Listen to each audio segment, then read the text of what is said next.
Hi guys, and welcome to today's presentation. I'm CJ. I'm excited to be here with all of you at the Australian Conference of Economists.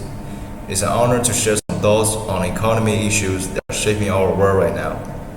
My presentation today is titled Taxes, Tariffs, and AI, Challenges and Opportunity in the Modern Economy. We're living in a time of rapid change, where taxes, tariffs, and generative AI are all playing significant roles in how our economy operates. They are shifting how we think about productivity, labor market inequality, and the behavior of both businesses and consumers. We will start by looking at how taxes influence consumer and producer welfare, then move to how tariffs disrupt international trade. After that, we will dive into a fascinating topic of generative AI and its potential to either reduce or widen labor inequality. Finally, we will wrap up by discussing how AI could impact overall productivity. The first thing we will focus on concerns how consumption taxes affect the welfare of consumers and producers. In the first diagram, we can see that in the initial state without the tax, the blue area is consumer surplus and the yellow area is producer surplus. And next, after taxes is added to the market, we can see that after tax is imposed, the change in consumer surplus changes from the original blue area in the diagram to the new consumer surplus in the red area. Thus, we can see that the consumer surplus decreases. And the change in producer surplus after tax is imposed changes from the original yellow area in the diagram to a new producer surplus in the purple area, which shows that producer surplus decreases also.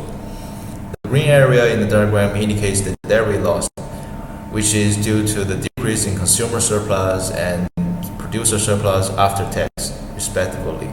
The pink area is taxes, which the revenue that government received from taxes and portion of producer and consumer welfare that is decreased. There are many examples of this in reality, such as the use of taxes to influence consumers' behavior and consumption of unhealthy foods, as well as having a potentially positive impact on the healthy food industry. In today's economy, import tariffs are not just a policy tool. They influence consumer choices and have a significant impact on the healthy food market. So let's explore how tariffs affect the prices and consumption of health foods using demand and supply diagram. Without tariffs, the market for health foods reaches equilibrium with the supply curve S1 meets the demand curve. Here, the price of health foods is P1, and consumers buy a quantity of Q1. This allows people to purchase more imported health foods at a lower price.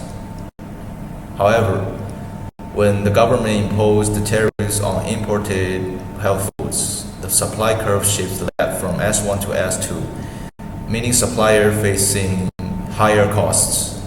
This caused the price of health foods to rise from P1 to P2, and the quantity available drops from Q1 to Q2. So not only do consumers have to pay more for health foods, but they can also buy less. Additionally, tariffs create what we call the deadweight loss, a loss of welfare for both consumers and producers because of price distortions. On the diagram, you will see this loss in the pink area. Essentially, tariffs prevent the health food market from reaching its natural balance, leading to inefficient resource use. Some consumers end up buying less healthy food and producers reducing their supply. It's also important to note that tariffs affect the health food sector differently from regular goods. Many healthy foods, especially high-value organic products, rely heavily on imports.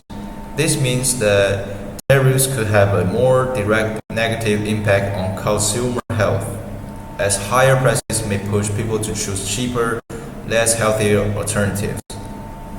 Well, the key difference that we lost between tariffs and consumption taxes is that consumption taxes generally raise overall costs for consumers, reducing demand for health foods across the board. Tariffs, on the other hand, specifically target important products, raising their prices and reducing consumption for those items, which can further encourage unhealthy choices. Next, we will talk about how generative AI is affecting inequality in the labor market. AI is transforming many industries and having a big impact on workers. Today, we are looking at two ways AI could change inequality, reducing it or increasing it. First, let's focus on how AI might reduce inequality. In this scenario, generative AI increases the productivity of low-skilled workers by automating their tasks or helping them gain access to high-skilled jobs. This boosts the demand for low-skilled workers, leading them to high wages and narrowing the income gap between them and high-skilled workers. In the diagram, you can see the blue demand curve for low-skilled workers shifting to the right, showing an increase in both wages and demand. This brings them closer to the green demand curve for high-skilled workers, helping reduce inequality. On the other hand, AI could also increase inequality. In this case, AI automates more low-skilled jobs, reducing the demand for low-skilled workers.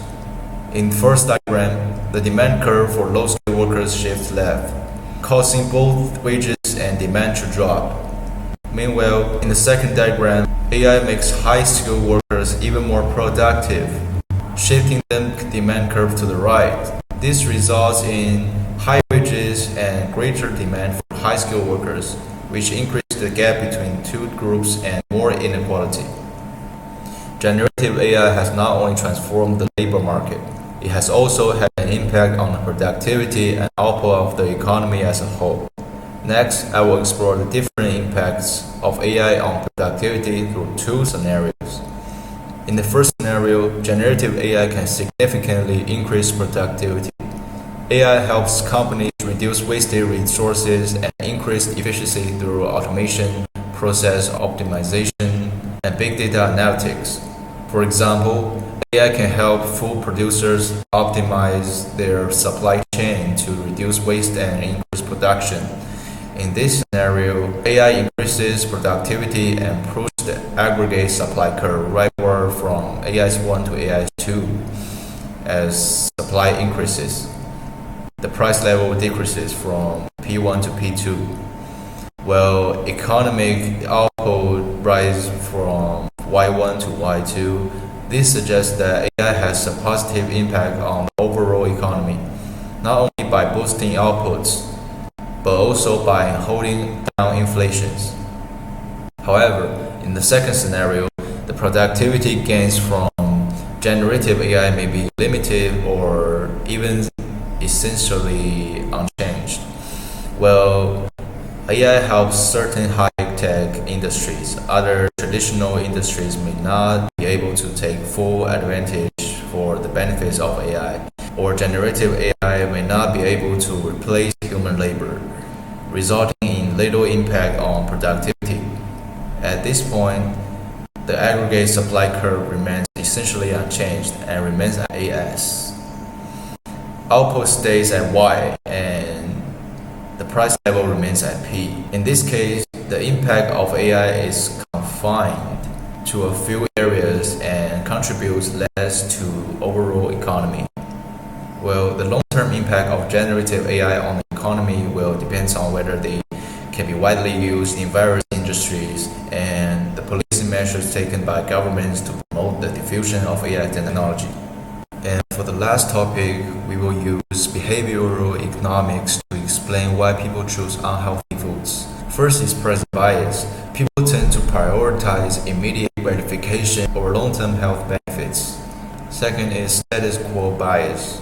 Unhealthy food is often the default option and easier to access, while healthy food usually requires more effort, such as searching or preparation time. Finally, there's loss aversion.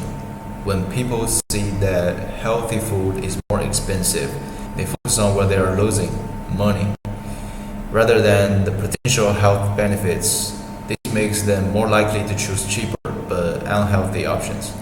To address these behavioral biases, policymakers can take two intervention approaches. Information intervention can provide clearer nutrition labels and health messages to help consumers make better choices. In summary, summary, we explored how taxes, tariffs, and generative AI shape the modern economy, and how behavioral economics explain why people make unhealthy food choices, from reducing market distortions to addressing labor inequality and encouraging healthier lifestyles. Or these topics highlight the challenges and opportunities we face today. By understanding those forces and applying thoughtful policies, we can better navigate the economic shifts ahead and improve outcomes for both consumers and society as a whole. Thanks for your watching.